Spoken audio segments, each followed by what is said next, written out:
मित्रांनो, तुमचं पुन्हा एकदा GB स्टोरी टेलर या यूट्यूब चॅनलवर स्वागत आहे. आजच्या आपल्या गोष्टीचं नाव आहे श्रापित गाव. लेखक देवगण कडाळी. पण गोष्ट सुरू करण्याआधी जर कोणी या चॅनलवर पहिल्यांदाच आलेले असाल तर त्यांनी ह्या चॅनलला सबस्क्राईब करायला विसरू नका. चला तर मग अजिबात वेळ न घालवता गोष्टीला सुरुवात करूया.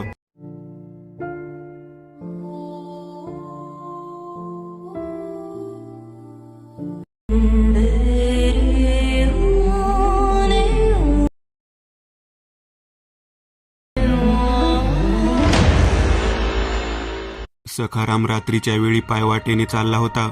रात्र खूप झाली होती.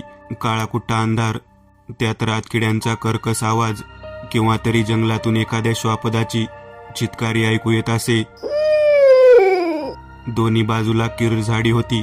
वाटेवर पालापाचोळा, काट्याकुट्या साचल्या होत्या.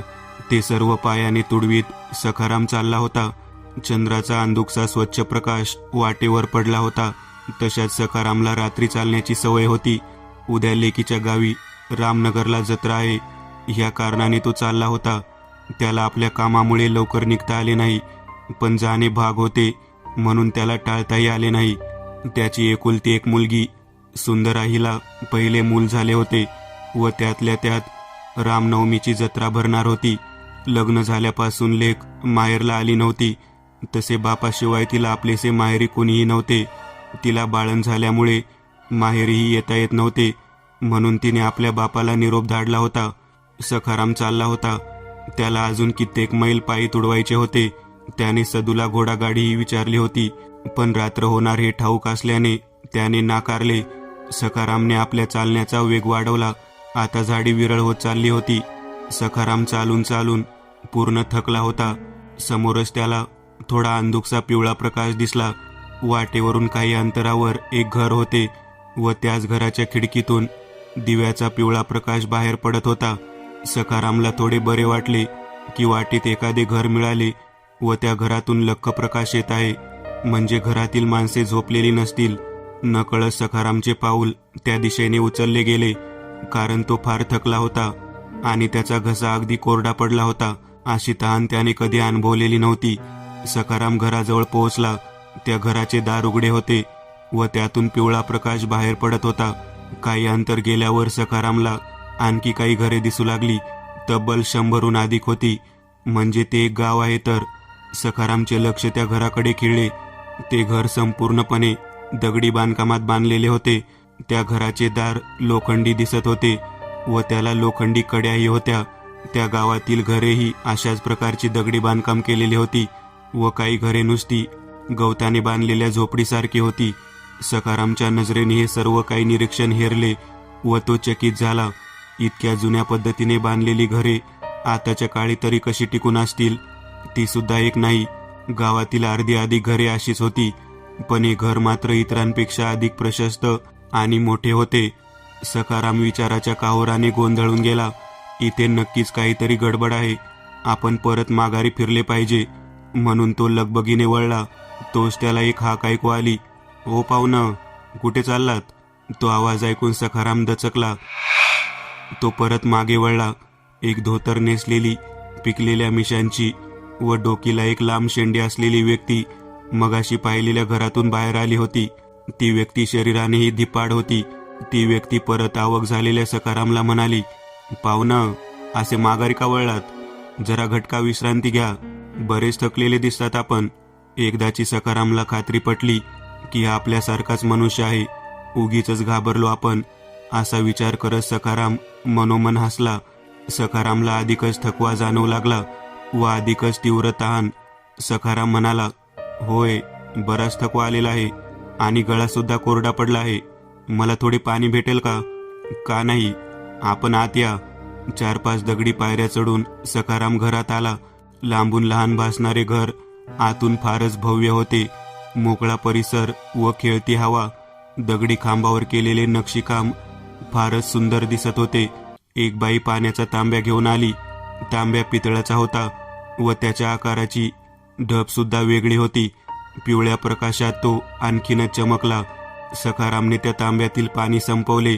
अच्छा पाहुणा, आपण कोण व एवढ्या रात्री कुठे चाललात? त्या व्यक्तीने सखारामला विचारले. सखाराम म्हणाला, मी सखाराम, रामपूरला माझ्या लेकीकडे चाललो आहे. तसे आपण कोण? आपली ओळख पटली नाही. मी श्वेतकमल व ही माझी बायको कमळा. दोघांनी ओळख करून घेतली आणि त्यांच्यात गप्पा सुरू झाल्या. आपल्या गप्पा संपल्या असतील तर जेवणाला या, जेवण तयार आहे, कमळा त्या दोघांना उद्देशून म्हणाली. दोघांनी हात धुतले व ते पाटावर बसले. जेवणाचा छान सुगंध येत होता. सखारामने ताट पाहिले. त्यात पंचपक्वान्न सजवलेले होते व त्यांचा अमृततुल्य सुगंध वातावरणात दरवळत होता. सखारामची भूक उफाळून उठली. तो आदाशासारखा जेवू लागला. तो खाण्यात गर्क होता. त्याचे लक्ष श्वेतनाथ व कमळाकडे नव्हते. त्यांच्या चेहऱ्यावर एक वेगळेच हास्य पसरलेले होते. जेवण केव्हा संपले सखारामला समजलेच नाही. त्या गरीबाला समजणार तरी कसे? उभ्या आयुष्यात पहिल्यांदाच पंचपक्वानांचा स्वाद त्याने घेतला होता. सखारामचे डोळे जड पडू लागले. त्याचे शरीरही खूप थकल्यासारखे त्याला वाटू लागले. सखाराम श्वेतकमलला म्हणाला, मला थोडी विश्रांती घेता येईल का? श्वेतकमल थोडे हसत म्हणाला, का नाही, आपण आज रात्री इथे झोपा व सकाळी पुढच्या प्रवासाला जा. मी आपला खूप खूप आभारी आहे, सखाराम म्हणाला. सखारामला अंथरुणावर पडल्या क्षणी गाढ झोप लागली. अचानक सखारामला जाग आली. तो डोळे चोळत उठून बसला. समोरचे दृश्य पाहून तो हादरलाच. समोर कित्येक काळ्या सावल्या उभ्या होत्या. त्यांच्याच प्रभावाने सखारामला जाग आली होती. तो ओरडण्याचा प्रयत्न करत होता, तरी आवाज काही केल्या त्याच्या तोंडातून निघत नव्हता. त्याने उठण्याचा प्रयत्न केला तर त्याला जागचे हालताही येत नव्हते. तो फक्त आपल्या वटारलेल्या डोळ्यांनी समोरचे दृश्य पाहत होता. बघता बघता त्या काळ्या आकृत्या आपला मानवी आकार धारण करू लागल्या. त्यातील एकाच्याही धडावर डोके नव्हते. नुसत्या रक्ताने माखलेल्या तुटलेल्या डोक्यांची मानवी शरीरे उभी होती. त्यात कित्येक स्त्रिया, पुरुष व लहान मुलांचा समावेश होता. आता सखाराम चांगलाच घाबरला. त्याचे संपूर्ण शरीर भीतीने थरथरत होते. शरीर घामाने चिंब भिजलेले होते. वरून घाम पाण्यासारखा ओघळत होता.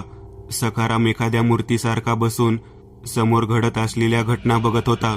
भीतीने त्याची स्थिती पुरती खराब झाली होती. आता वाचणेच शक्य नव्हते, कारण समोरच 80-90च्या आसपास तुटलेल्या डोक्यांची प्रेते उभी होती. त्यातील दोघांकडे सखारामचे लक्ष गेले. त्यांच्यात हळूहळू बदल घडू लागले. त्यांच्या शरीरावरील रक्त नाहीसे झाले. धडावरती मान सुद्धा प्रगटली. सखारामच्या समोरच एक देखणा तरुण व एक सुंदर तरुणी उभी ठाकले. सखारामचे लक्ष त्याच्यावरच खिळले होते. त्या तरुणाचा वेश एखाद्या ब्राह्मणासारखा होता. नव्हे तर तो एक ब्राह्मणच होता. डोक्याची टक्कल आणि मध्येच एक लांब शेंडी होती. त्याचा रेखीव चेहरा, निगळ्यात व बाहूवरती रुद्राक्षाच्या माळा होत्या. तो देखणा तरुण ब्राह्मण घाबरलेल्या सखारामला म्हणाला, घाबरू नकोस सज्जना, तुला आम्ही काही करणार नाही. ते ऐकून सखारामला थोडे बरे वाटले. त्याने बोलण्याचा प्रयत्न केला. त्याच्या तोंडून आवाज निघाला. सखाराम त्या तरुणाला म्हणाला, हा सर्व काय प्रकार आहे? मला तर काही समजत नाही. आपण कोण व ही सगळी माणसे अशी का? तो तरुण ब्राह्मण, तेच तर तुला सांगायचे आहे. व तो ब्राह्मण सांगू लागला, मी कमलाकर, एका ब्राह्मणाच्या घरी माझा जन्म झाला. तो ब्राह्मण दुसरा तिसरा कोणी नसून आताच तुम्ही पाहिलेला श्वेतकमल आहे. ही घटना सुमारे 300-400 वर्षापूर्वीची आहे. श्वेतकमल पोरका होतो. त्याला आई वडील नव्हते. ते तो लहान असतानाच दगावले. एकट्या आजीने त्याला वाढवले. श्वेतकमल गरिबीत वाढत होता, म्हणून त्याला गरिबीचे चटके फार सोसावे लागले. त्याची ओळख जवळच्या जंगलात राहणाऱ्या एका तांत्रिकाशी झाली. तो तांत्रिक नेहमी त्याला विचित्र गोष्टी सांगे. ते ऐकून श्वेतकमल थक्क व्हायचा. तो तांत्रिकाच्या कामात त्याला मदत करू लागला. तांत्रिक कधी बोकड, कधी कोंबडा, तर कधी चक्क एखादे लहान मूल घेऊन यायचा व त्याचा उपयोग आपल्या तंत्रसिद्धीस करायचा. श्वेतकमलला ते सर्व पाहण्यात काही रस नव्हता. त्या तांत्रिकाच्या सुंदर मुलीवर त्याचा जीव जडला होता, म्हणून तो तांत्रिकाला खुश करण्यासाठी त्याच्या कामात मदत करू लागला. गावातून कोंबडा, बोकड चोरून आणू लागला. काय आहे त्या लाल कपड्यात? मांत्रिकाने श्वेतकमलला विचारले. आपणच बघा, म्हणून श्वेतकमलने आपले हात पुढे केले. तांत्रिकाने ते कापड सोडले. आत 1-2 महिन्याचे मूल होते. मांत्रिक अगदी खुश झाला. अगदी वेळेवर आणलेस, असे म्हणत तो एका मोठ्या दगडापाशी गेला. त्याने डोळे मिटले व काहीतरी मंत्र म्हटले. तो मोठा दगड आपोआप सरकला. मांत्रिकाने श्वेतकमलला तिथेच थांबण्यास सांगितले व तो आणि त्याची मुलगी असे दोघेही गुहेत शिरले. थोड्याच वेळात ते बाहेर आले. मांत्रिकाचे कपडे रक्ताने माखलेले होते. श्वेतकमलला कळायला वेळ लागला नाही की त्याने त्या लहान बाळाचा जीव घेतला आहे. मांत्रिक खुश होता. चेहऱ्यावर हास्य पसरलेले होते. तो श्वेतकमल जवळ आला. मी आज फार खुश आहे. तुझी कोणती इच्छा मी पूर्ण करीन, तू फक्त सांग. श्वेतकमल हसला. बहुतेक ह्याच क्षणाची तो कित्येक दिवसांपासून वाट पाहत होता. तो म्हणाला, तुम्हाला द्यायचेच असेल तर मला अमर होण्याची विद्या द्या. मला अमर करा. तांत्रिकाचा तोल गेला. तो अत्यंत रागात आला. तांत्रिक श्वेतकमलवर ओरडलाच. अरे मूर्खा, काय मागतोयस तू? आजपर्यंत या पृथ्वीवर जन्मलेल्या कोणत्याही सजीवाला ते शक्य झाले नाही. श्वेतकमलही तावातावाने म्हणाला, आपण मला शब्द दिला आहे, तुम्हाला माझी इच्छा पूर्ण करावीच लागेल. अमर होण्याची इच्छा तुझ्यासारख्या तुच्छ मनुष्यांची पूर्ण करणे माझ्या हातात नाही. पण मी तुला सांगेन त्याप्रमाणे वागलास तर तू अमर होऊ शकतोस. श्वेतकमल थोडा नाराज झाला. पण मला तुमच्या तंत्रमंत्रातले काही एक समजत नाही. मी आता म्हातारा होत चाललो आहे. त्यात मी एका गावातून हाकलून दिलेला तांत्रिक आहे. माझ्या मुलीचे लग्न होणे अशक्य आहे. तू तिच्याशी लग्न करावे, तिची तुला मदत होईल. श्वेतकमल आपल्या चेहऱ्यावरील आनंद लपवत म्हणाला, ते सगळे ठीक आहे. मला काय करायचे आहे ते सांगा. तुला आधी स्वतःच्या घरात सैतानाची स्थापना करावी लागेल. तो सैतानी देवी तुझ्या सर्व इच्छा पूर्ण करेल. सर्व प्रकारे तुझी रक्षाही करेल.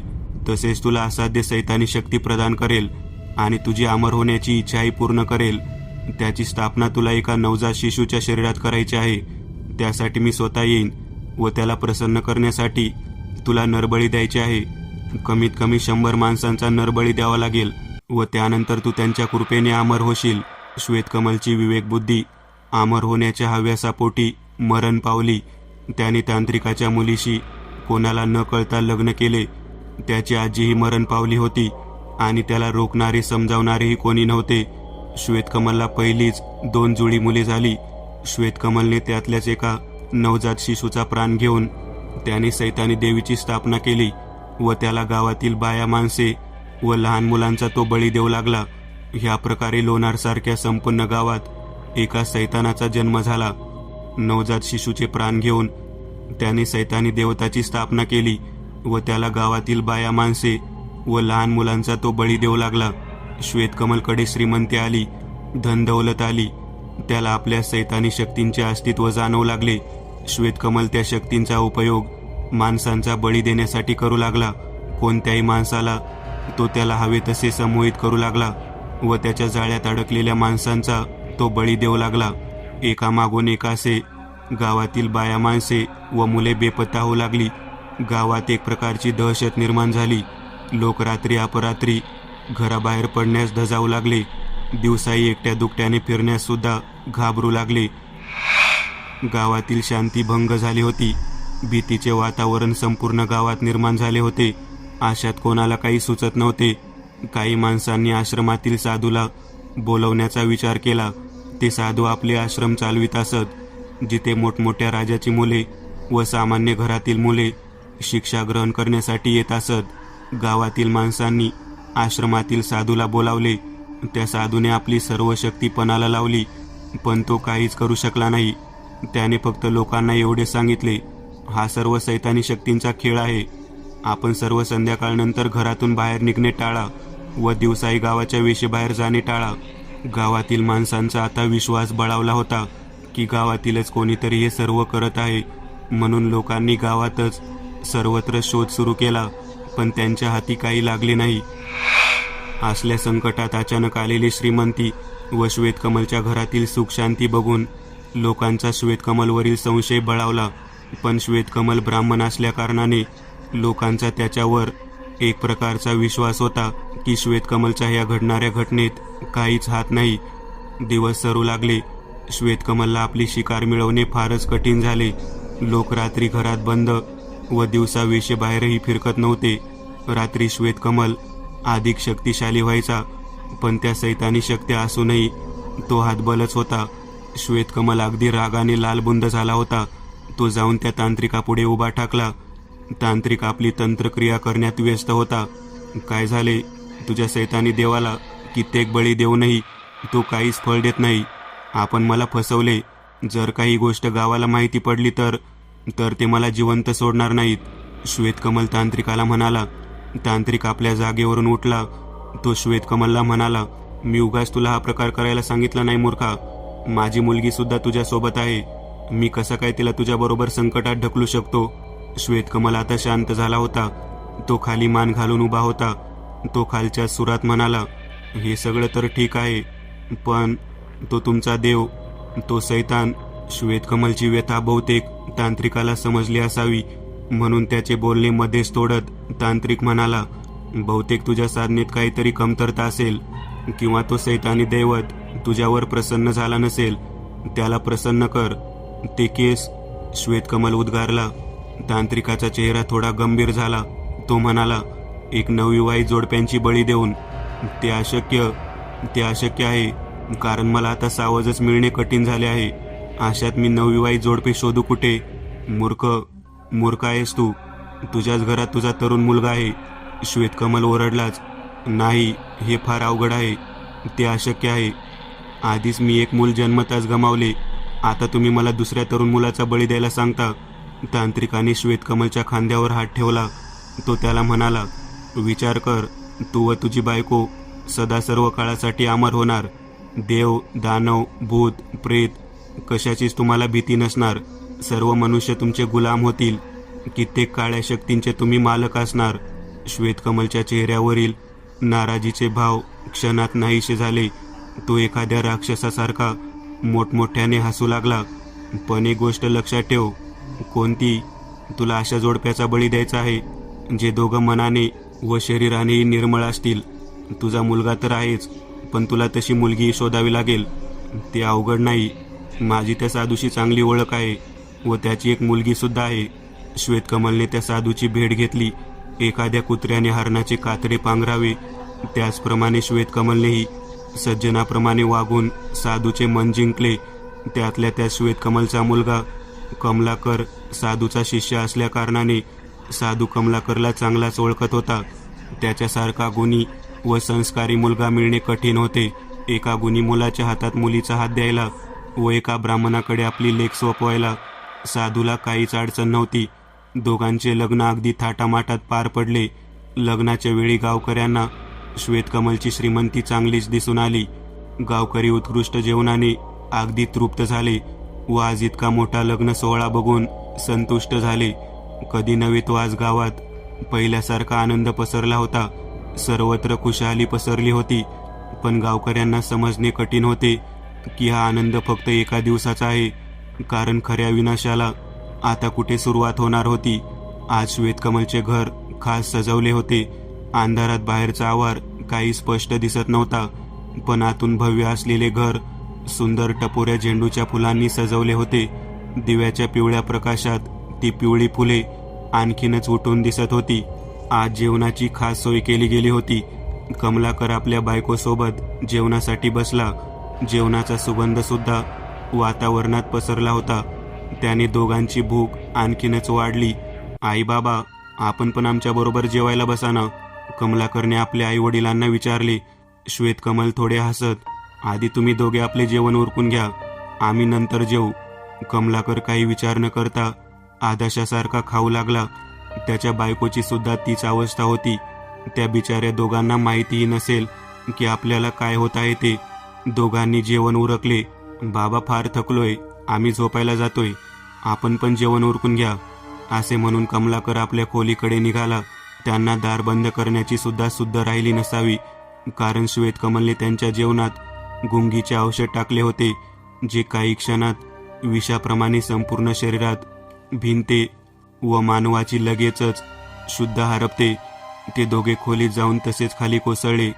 कमलाकरने आपले जड पडलेले डोळे कसेबसे उघडले. डोळ्यांसमोर अजूनही अंधारी होती. त्याने उठण्याचा प्रयत्न केला, पण संपूर्ण शरीर दगडासारखे जड पडले होते. हवेत एक प्रकारचा उग्र दर्प पसरला होता. अचानक कोणाचा तरी आवाज आला. कमलाकरने आपले डोळे तिकडे फिरवले. तोच त्याला त्याचे आई वडील बसलेले दिसले, जे जोरजोरात मंत्र उच्चार करत होते. कमलाकरने संपूर्ण खोलीत नजर फिरवली. तो हादरलाच. त्याच्या डोळ्यातून अश्रू ओघळू लागले. तो रडक्या सुरात म्हणाला, बाबा, हे सर्व काय आहे? आपण असे कसे करू शकता? श्वेतकमलने खाडकन आपले डोळे उघडले. तो जागचा उठला व समोरच पडलेला एक रक्ताळलेला खंडक उचलला. त्याने बायकोला आरती करण्याचा इशारा दिला. बाजूलाच हळदी कुंकवाने माखलेल्या नरकंकालाचा एक वर्तुळ होता. त्या सर्व कंकालावरती पेटते कापराचे तुकडे होते. कमलाने मधोमध ठेवलेली मानवी कवटी उचलली व त्या पेटत्या कंकालाने ती सैतानाला ओवाळू लागली. 20 वर्ष वाट पाहावी लागली या क्षणाची. श्वेतकमल एक मोठे हास्य करत म्हणाला. कमलाकरच्या डोळ्यातून आसवांच्या धारा वाहत होत्या. तो म्हणाला, एवढ्या माणसांना मारून तुम्हाला काय भेटले? एक कलंक फक्त. ब्राह्मण असून एका सैतानी देवताची पूजा करता, माणसांचा नरबळी देता. आपल्यासारख्यांच्या पोटी जन्म घेतला म्हणून आज मला पश्चाताप होत आहे. नेमके तुम्हाला काय भेटले या नरसंहार करून? अमरत्व भेटेल आम्हाला, असे म्हणत श्वेतकमलने एक जोरदार वार समोरच पडलेल्या आपल्या सुनेच्या मानेवर केला. खासकन असा एक आवाज झाला. मान तुटली, डोके दूर उडाले व मानेतून रक्त भळाभळा ओघळू लागले. कमलाकर असह्यपणे समोरच घडणाऱ्या घटनेकडे पाहत होता. श्वेतकमलने परत एकदा खंडक हवेत फिरवले. कमलाकरने एका भयानक मृत्यूच्या कल्पनेने डोळे बंद केले. एक जोरदार वार मानेवर झाला. एक असह्य वेदना उठली व क्षणात विलोप पावली. समोर तडपडणाऱ्या आपल्याच मुलाच्या शरीराकडे डोळे फाडून दोघे बघत राहिले. आपण सांगितल्याप्रमाणे मी माझ्या मुलाचा बळी दिला, तरी मला अमरत्व प्राप्त झाले नाही. तांत्रिकाने थोडा वेळ विचार केला. तो म्हणाला, तुझे अजूनपर्यंत 100 बळी पूर्ण झालेले नाहीत. तुला 100 बळी पूर्ण करावे लागतील. त्यानंतर तो सैतान तुला तुझ्या कृत्याचे फळ देईल. गावात आणखीनच आतंक माजला. श्वेतकमल फारच शक्तिशाली झाला होता. आता गावकऱ्यांचे घराबाहेर निघणेही कठीण झाले होते. ते लगेच श्वेतकमलच्या भ्रमात, मायाजाळात अडकत गावकरी फारच त्रासले होते. त्यांनी परत साधूकडे धाव घेतली. गावात फारच गोंधळ माजलाय. दिवसासुद्धा गावकरी बेपत्ता होतात. आमच्या घरातून निघणे सुद्धा कठीण झाले आहे. आपणच आता काहीतरी मार्ग काढावा, गावकरी साधूला म्हणाले. साधू थोडे विचार करत म्हणाले, ही समस्या फारच कठीण दिसते. ही समस्या मला सोडवणे कठीण आहे. तरी तुम्हाला मदत करणे माझे कर्तव्य आहे. मला फक्त 2 दिवसांचा कालावधी द्या. माझे गुरुजीच या समस्यांचे मूळ शोधू शकतात. तोपर्यंत आपण फारच सतर्क राहा. गावकरी निराशेने मागे फिरले. साधूने लगेच आपल्या गुरुजींकडे प्रस्थान करायचे ठरवले. त्यांना जायला व यायला 2 दिवस व 2 रात्रींचा कालावधी लागणार होता. त्यांनी आपल्या घोड्यांवर मान ठोकली. दुसऱ्या दिवशी ते एका मोठ्या नगरात येऊन पोहोचले. त्याच नगरात त्याच्या गुरूंचे आश्रम होते. प्रणाम गुरुजी. गुरुजींच्या पायावर मस्तक ठेवत साधू म्हणाले. गुरुजी हसत म्हणाले, अरे गंधर्व, कसे येणे केलेस? ये, बस, थोडी विश्रांती घे. गुरुजी, फार मोठी समस्या आहे. माझ्या गावातील माणसे अचानक बेपत्ता होत आहेत. त्याचे कारण मी आपणाकडून जाणून घेण्यासाठी आलेलो आहे. आपण भूत, भविष्य, वर्तमान पाहू शकता. कृपया मला मदत करा गुरुजी. ठीक आहे, असे म्हणत गुरुजी कुटीत शिरले. त्यांनी त्या गावात नेमके काय घडत आहे हे पाहण्यासाठी त्या गावाचा भूतकाळ पाहण्यास सुरुवात केली. कितीतरी वेळ गेला. गुरुजी ध्यानातच होते. काही वेळातच साधूला गुरुजींचे बोलावणे आले. गुरुजींचा चेहरा गंभीर दिसत होता. साधूने विचारले, काय झाले गुरुजी? आपणाला काही उलगडले का? गंधर्व, तुझ्या गावातील ब्राह्मण व त्याची बायको हे सगळे करत आहे. ज्याला तुने आपली मुलगी देऊन फार मोठी चूक केली आहेस. कारण त्यांनी तुझ्या मुलीचा व त्याच्या मुलाचा केव्हाच बळी चढवला आहे. हे सगळे ऐकून साधू एकदम हादरला. आपल्या एकुलत्या एक मुलीचा त्यांनी बळी दिला. हे सर्व ऐकून साधू रागाने लालबुंद झाला होता. तो रागाच्या भरात उठला. गुरुजी, मी त्या सैतानाला नाही सोडणार. माझ्या तपाने मी त्याला कायमचे नष्ट करणार. ते शक्य नाही गंधर्व, कारण त्या ब्राह्मणाचे रक्षण स्वतः तो सैतान करतो. त्याच्या वाईट शक्तींपुढे तू काय, मी पण काही करू शकत नाही.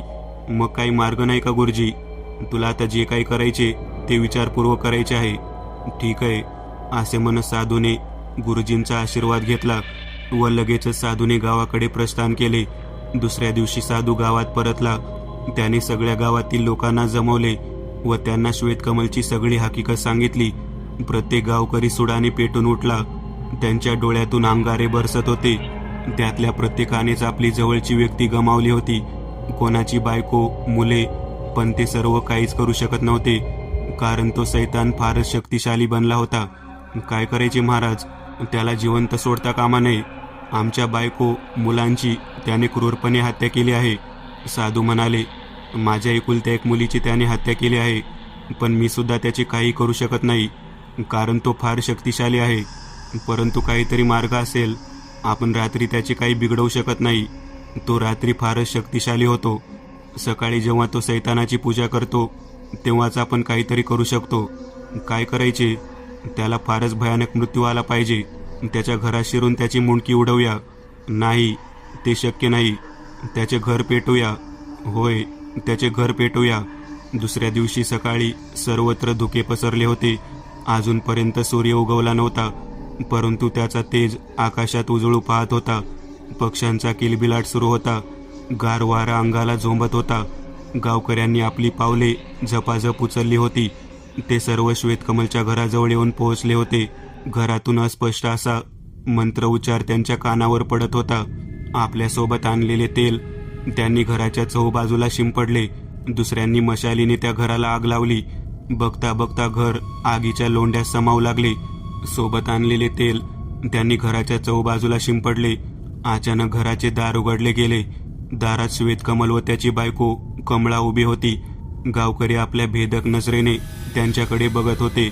श्वेतकमल पायऱ्या उतरून खाली आला. त्याने एक नजर आपल्या पेटत असलेल्या घरावर टाकली व परत ती गावकऱ्यांवर रोखली. तुम्हाला काय वाटते? तुम्ही मला सहजरित्या मारू शकता? नाही, तुम्ही माझ्या केसालाही धक्का लावू शकत नाही. श्वेतकमल ओरडतच सर्व गावकऱ्यांना म्हणाला. श्वेतकमलने आपले डोळे बंद केले आणि तो काही मंत्र उच्चारू लागला. त्याचबरोबर वातावरणात लगेचच बदल होऊ लागले. वारा जोरात घोंगावू लागला. त्याबरोबर धूळ व सुकलेली पाने हवेत उडू लागली. विजेचा कडकडाट व ढगांचा गडगडाट सुरू झाला. सर्वत्र अवकाशात काळे ढग जमा होऊ लागले. संपूर्ण सृष्टी एका अनामिक भीतीने थरथरू लागली होती. गावकरी भीतीने थरथरू लागले. त्यांची अशी दशा बघून तुकाराम ओरडला, असे घाबरता काय त्या सैतानाला? त्याला जिवंत सोडता कामा नये. अरे बघता काय, त्या सैतानाचे तुकडे तुकडे करा. असे म्हणत तुकारामने आपल्या हातात असलेली कुऱ्हाड सावरली व वेगाने श्वेतकमलच्या दिशेने धावला. त्याने आपली कुऱ्हाड हवेत उचलली व एक जोरदार वार श्वेतकमलच्या मानेवर करण्यासाठी जोरात फिरवली. तोच त्याच्या पोटात काहीतरी तीक्ष्ण असे काहीतरी घुसले. ते त्याच्या पाठीतून बाहेर निघाले. मागून तुकाराम बरोबर धावलेले गावकरी जागच्या जागी थबकले. नकळत त्यांची पावले मागे सरकू लागली. थेंब थेंब करून पाणी जमिनीवर पडू लागले. बघता बघता जोरदार पाऊस सुरू झाला. रक्ताने माखलेला तो हात धुतला गेला. काळी सडक जाड बोटे, त्यावर असलेली लांब तीक्ष्ण नखे. त्याने भास्कन हात मागे ओढला. त्याबरोबर सखारामची आतडी बाहेर पडली. सखाराम खाली कोसळला. त्याचे रक्त पाण्याबरोबर वाहू लागले. ते दृश्य अगदी भकास होते. श्वेतकमलच्या समोरच एक काळा कुट्ट, धिप्पाड व केसाळ प्राणी उभा होता, जो उंचीनेही जास्त होता. तो 2 पायांवर उभा होता, ज्याच्या डोक्यावर मधोमध एक शिंग होते. तोंडात सुळ्यासारखे लांब दात होते. त्यातले बहुतेक तोंडाबाहेर आलेले होते. लाल भडक डोळ्यांची एक सैतानी आकृती उभी होती. समोरचे सर्व दृश्य बघून गावकऱ्यांची बोबडीच वळाली. वारा जोरदार घोंगावू लागला. पावसाचा जोर आणखीनच वाढला. श्वेतकमलचे पेटत असलेले घर हळूहळू विझत चालले होते. बघतोस काय सैतानाच्या पिल्ला, फाडून टाक एकेकाला. श्वेतकमल रागाच्या भरात ओरडला. त्या सरशी ती सैतानी आकृती गावकऱ्यांवर धावली. सर्वत्र एकच गोंधळ माजला. जो तो आपला जीव मुठीत घेऊन तिथून पळ काढू लागला. कित्येक जण त्या सैतानाच्या हाती लागले. त्याने त्यांना फाडून टाकले. सर्वत्र किंचाळण्याचे आवाज, वाचवा वाचवा म्हणून आरडाओरड सुरू होता. अगदी दयनीयपणे ओरडण्याचा आवाज वातावरणात घुमत होता. साधूची नजर समोर गेली. श्वेतकमल अगदी त्याच्या तोंडाजवळ येऊन उभा होता. दोघे एकमेकांकडे तीक्ष्ण नजरेने बघत होते. श्वेतकमलने एक धारदार खंजर साधूच्या पोटात खुपसले व त्याला मागे ढकलून दिले. श्वेतकमल आनंदाने राक्षसासारखा हसू लागला. जखमेतून रक्त ओघळू लागले. असह्य वेदनेच्या कळा उठू लागल्या. साधूने स्वतःला सावरले. आपल्या हातातील कमंडलूमधून त्याने पाणी दुसऱ्या हातात ओतले. साधू श्वेतकमलवर ओरडला, हे सैताना, जर का मी त्या ईश्वराची आयुष्यभर निस्वार्थ पूजा केली असेल, जर का माझ्यात त्याचे तेज तप असेल, तर मी तुला श्राप देतो. आता ह्या क्षणी तुझा व तुझ्या सहचारिणीचा मृत्यू होईल. जे गाव तुझ्या पापाने मळले आहे ते भविष्यात कधी सुख शांतीने या भूतलावर टिकणार नाही. तुझ्याबरोबरच या गावाचा विनाश होईल. हा माझा श्राप आहे. साधूने हातात घेतलेले पाणी श्वेतकमलच्या दिशेने भिरकावले. साधू काही क्षणातच जमिनीवर कोसळला.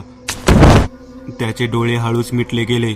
श्वेतकमल जोरजोरात हसू लागला. मूर्ख साधू, मी अमर आहे. मला कोणीच मारू शकत नाही.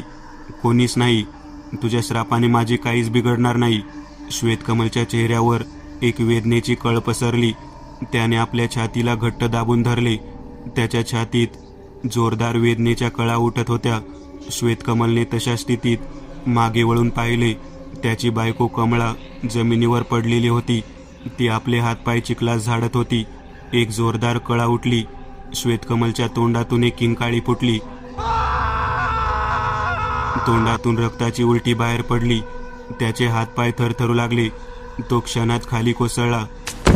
श्वेतकमल एखाद्या पाण्याबाहेर असलेल्या माशासारखा तरफडू लागला. वातावरण शांत झाले होते. काळे ढग सरले होते. सूर्याची किरणे जमिनीवर पडली होती. ती पाण्याच्या अंशात चमकत होती. अर्ध्या जळालेल्या घरातून काळ्या धुराची लोट निघत होते. काळे ढग सरले होते. झालेल्या पावसाच्या सरीने सर्वत्र चिखल झाला होता.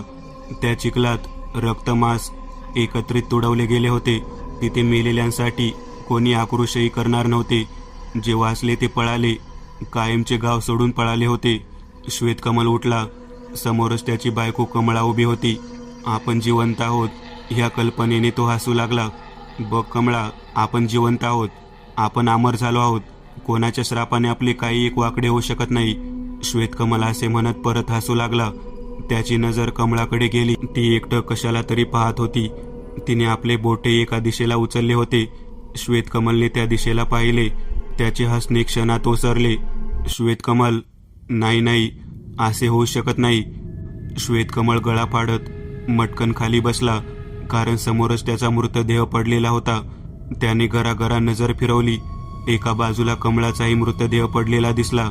श्वेतकमल ते सर्व पाहून अगदी वेडावून गेला. तो मोठ्याने ओरडला, तांत्रिक, आम्ही त्या सैतानाची उपासना केली. त्याचे फळ आम्हाला असे मिळाले आहे. श्वेतकमल तांत्रिकाला म्हणाला. तांत्रिक अचंबितपणे त्या दोघांच्या आत्म्याकडे पाहतच राहिला. तांत्रिक त्यांना म्हणाला, अजून वेळ गेली नाही श्वेतकमल. जाऊन तुमच्या शरीराच्या सुरक्षिततेची व्यवस्था करा. त्या सैतानाला 100 बळी देण्याचे प्रण पूर्ण कर.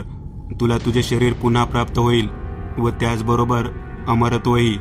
कमलाकर, त्याचे प्रण आज पूर्ण होणार.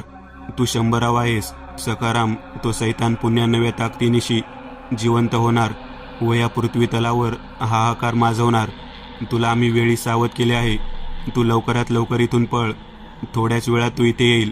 असे म्हणत तो कमलाकरचा आत्मा नाहीसा झाला. त्याचबरोबर सर्व आत्मे नाहीसे झाले. ते सर्व मिळून त्या श्वेतकमलच्या सैतानी शक्तींचा सामना करू शकत नव्हते. बहुतेक त्यांना पुढील संकटाची चाहूल लागली असावी. ते सर्व आत्मे क्षणात तिथून नाहीसे झाले. सखारामच्या हातापायाला कंप सुटला होता. श्वेतकमलची हकीकत ऐकून तर तो पुरता हादरला होता. सखाराम थरथरत्या अंगाने आपल्या जागेवरून उठला. त्याने संपूर्ण घरात नजर फिरवली. घराला खूप सारे दारे व खिडक्या होत्या. सगळ्याच खिडक्यांना लोखंडी गज होते. सखारामला कोपऱ्यात एक दार किलकिले उघडे असलेले दिसले, ज्यातून पिवळा प्रकाश बाहेर पडत होता. सखारामने त्या दिशेने आपली पावले अलगद उचलली. तो दाराजवळ येऊन पोहोचला. तो थोड्याशा उघड्या असलेल्या दारातून त्याने आतमध्ये डोकावून पाहिले. काही पायऱ्या खाली जात होत्या. खाली एक मोठे तळघर होते. तिथे सर्वत्र एक उग्रवास पसरला होता. सखारामची नजर एका कोपऱ्यात गेली. तिथे मानवी हाडांचा ढीग साचला होता. त्याच्याच बाजूला एक भट्टी सुद्धा होती. समोरच श्वेतकमल व त्याची बायको डोळे बंद करून मंत्र उच्चार करत होते. तिथे बळी देण्यासाठीची व्यवस्था केली होती. त्याच्याच बाजूला 2 लाकडी खोके होते, ज्यात हिरव्या रंगाचे द्रव तरळत होते. सखारामला कळायला वेळ लागला नाही की त्यात श्वेतकमल व कमळाचे मृतदेह सुरक्षितपणे ठेवलेले होते. श्वेतकमल बसला होता. त्याच्याच बाजूला काही मानवी कवट्या होत्या, जी लाल रंगाने रंगवलेली होती, जे वर्तुळाकार होते व त्यांवरती कापराचे गोळे पेटत होते. त्यांच्या मधोमध एक हळदी कुंकवाने माखलेली मानवी कवटी होती, जिच्यावर एक मोठा कापूर पेटत होता. जिथे श्वेतकमल व कमळा बसलेले होते, त्यांच्या समोरच एक लहानसे शिशु होते, जे आधांतरी तरंगत होते, ज्याच्या शरीरावरून तेलासारखे चिकट द्रव उगळत होते. तो सर्व प्रकार पाहून सखाराम पुरता हादरला होता. त्याचे सर्व अंग शहारून आले होते. तेवढ्या श्वेतकमल आपल्या जागेवरून उठला. सखारामला कळायला वेळ लागला नाही की तो आपल्या दिशेने येत आहे. सखारामने जोरात आपले पावले उचलली. तो वेगाने समोर असलेल्या दरवाजाकडे पळू लागला. 2 पावलांच्या अंतरावर तो दरवाजा होता. सखारामला अचानक घर हलल्यासारखा भास झाला. तो दरवाजाऐवजी भिंतीवर जाऊन आदळला. सखाराम जोरात खाली कोसळला. त्याच्या मानगुटीला कोणाची तरी घट्ट पकड बसली व ते त्याला ओढत नेऊ लागले. सखारामला त्याचा चेहरा अंधुकसा दिसला. तो श्वेतकमल होता. जोरदार भिंतीवर आदळल्यामुळे काही वेळातच सखारामला ग्लानी आली. सखारामचे डोळे उघडले गेले. त्याने सर्वत्र नजर फिरवली. मगाशी पाहिलेले तळघर, त्यातच तो होता. त्याने उठण्याचा प्रयत्न केला, पण तो परत खाली कोसळला. त्याला आपले अंग बधीर झाल्यासारखे जाणवले. समोरच मंत्र उच्चार करत असलेला श्वेतकमल उठला. त्याने समोरच असलेले खंडक उचलले, ज्यावर सुकलेले रक्त माखले होते. त्याने आपल्या बायकोला आरती करण्याचा इशारा केला. ती उठली. त्या वर्तुळाकार लाल मानवी कवट्यांच्या मधोमध एक हळदी कुंकवाने माखलेली मानवी कवटी होती. ती कवटी कमळाने उचलली व त्याने ती सैतानाला ओवाळू लागली. श्वेतकमलने खंडक वरती उचलले. आता वाचण्याची कोणतीच आशा सखारामकडे नव्हती. त्याने समोरच वर्तुळाकार रचलेल्या लाल मानवी कवट्यांवर एक जोरदार लाथ हाणली. कवट्या हवेत उडाल्या. सखारामने मृत्यूच्या भयाने आपले डोळे गच्च बंद केले. श्वेतकमलने खंडक हवेत फिरवले. त्या उडालेल्या कवट्यांपैकी एक कवटी कमळाच्या हातात असलेल्या त्या मानवी कवटीला जाऊन आदळली. त्या सरशी तिच्या हातातून ती कवटी खाली पडली व त्यावरती असलेला कापूर त्या सैतानाची स्थापना केलेल्या लहान आवाजात बाळाच्या शरीरावर पडला. त्या सरशी त्याने पेट घेतला. त्याचबरोबर श्वेतकमल व कमळाचा आत्मा सुद्धा आगीच्या लोंढ्याने पेटू लागला. श्वेतकमलच्या हातात असलेला खंडक खाली पडला. खोलीत आग पसरली. श्वेतकमल आणि कमळाच्या ओरडण्याने संपूर्ण खोली दणाणली होती. सखारामच्या तर कांटाळ्या बसल्या होत्या. सखारामने वेळ न दवडता तळघरातून पळ काढला. संपूर्ण घरच आगीच्या भक्ष्यस्थानी पडले होते. सखारामने घरातून बाहेर उडी घेतली. तो मागे न बघता जोरात पळत होता. शेवटी तो वाटेवर आला. त्याने मागे वळून पाहिले. ते संपूर्ण घर आगीच्या वेड्यात सापडले होते. आगीचे लोट मोठाले आकार हवेत नाचत होते. काळ्या धुराचे लोंढेचे लोंढे हवेत उडत होते. सखाराम परत पळाला. त्याचे पाय जमिनीवर नव्हते. संपूर्ण शरीरातून घाम ओघळत होता. त्याला जोराची धाप लागली. तो दमून कुठे थांबला. हवेत त्याला एक प्रकारचा गारवा जाणवू लागला. इतक्यात त्याच्या कानावर कोणाची तरी हाक पडली. मागून एक घोडागाडी येत होती. त्या घोडागाडी हाकणाऱ्यानेच सखारामला हाक मारली. पक्ष्यांचा किलबिलाट ऐकू येत होता. हवेत आणखीनच गारवा वाढला होता. ती घोडागाडी सखाराम जवळ येऊन पोहोचली. त्यात घोडागाडी हाकणाऱ्याशिवाय कोणी नव्हते. तो घोडागाडी हाकणारा सखारामला म्हणाला, कुठे चाललात पाहुणं? फार दमलेले वाटतात. मी सुद्धा ह्याच वाटेने चाललेलो आहे. या बसा. सखाराम घोडागाडीत चढला. त्या माणसाने घोडा पळवला. त्याने सखारामची विचारपूस केली. सखाराम त्याला म्हणाला, आपण कोण? आपली ओळख नाही पटली. तो म्हणाला, अच्छा, मी जवळच्याच गावचा सावकार आहे. आज रामपूरला जत्रा आहे म्हणूनच निघालो. रात्री निघण्यापेक्षा सकाळी निघणे बरे. रात्री त्या श्रापित गावचा त्रास असतो. पाहिले नाही, पण पुष्कळ काही ऐकलेले आहे त्याविषयी. असे म्हणतात ते गाव फक्त रात्रीच दिसते. आमच्या गावातील कित्येक तरुण या वाटेने बेपत्ता झाले आहेत, ज्यांचा शोध आजही लागलेला नाही. सखारामने एक औंढा गिळला व तो म्हणाला, आपण सुद्धा त्याच वाटेने आलात ना? काही पाहिले नाही वाटतं आपण? सखाराम त्यांच्या ह्या प्रश्नाने गप्पच होता. त्याला घडलेला सगळा प्रकार आठवला. काय झाले पाहुणं, असे गप्प का? तो सावकार म्हणाला. सखाराम दचकला. काही नाही. थोडा विचारात शिरलेलो होतो. सूर्याची कोवळी किरणे पडले होते. पुन्हा पृथ्वी नव्या तेजाने न्हाऊन निघाली होती. सखाराम आणि त्या सावकाराच्या गप्पा परत रंगल्या होत्या. मी एक नवीन चॅनल ओपन करत आहे. त्यावर तुम्हाला ॲनिमेटेड हॉरर स्टोरीज पाहायला मिळतील. त्या चॅनलची लिंक या व्हिडिओच्या डिस्क्रिप्शनमध्ये दिलेली आहे. चॅनलला सबस्क्राईब करायला विसरू नका. मित्रांनो, आज पुरतं एवढंच. तुम्हाला जर काही गोष्ट आवडली असेल तर नक्की लाईक करा. तुमच्यापैकी बरेचसे जण व्हिडिओ लाईक न करताच पळून जातात. पण हा जर व्हिडिओ तुम्ही लाईक केला तर मला जरा बरं वाटेल आणि असेच भारी भारी व्हिडिओ बनवायची माझ्यात एनर्जी येईल. त्यामुळे नक्की लाईक करा. आणि अजूनही कोणी या चॅनलला सबस्क्राईब केलेलं नसाल तर लगेच सबस्क्राईब करून टाका. आणि बाजूची घंटी ती मात्र दाबायला विसरू नका. देवाची घंटी आहे ती. चला तर मग पुन्हा भेटूया अशीच एक आगळी वेगळी गोष्ट घेऊन पुढच्या भागात.